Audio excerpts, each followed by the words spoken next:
what we see with scale-ups quite often is they get to the point of growth that their effort becomes consumed in working in the business. They lose that magic window of time to work on the business.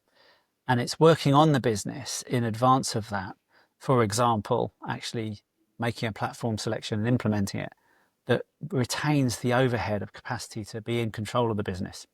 So the forward-thinking leaders of scale-ups will realize that they're coming to a really critical pinch point and action while they've got time to do it. Once the orders start coming in, all the classic problems start arriving. Start firefighting, how do I meet production schedules? Firefighting, how do I maintain customer service levels because I haven't got the systems to monitor it? Am I fulfilling my customer service profitably? Well, I don't have insight to do that. So suddenly they're working in the business just to meet the demand they've got.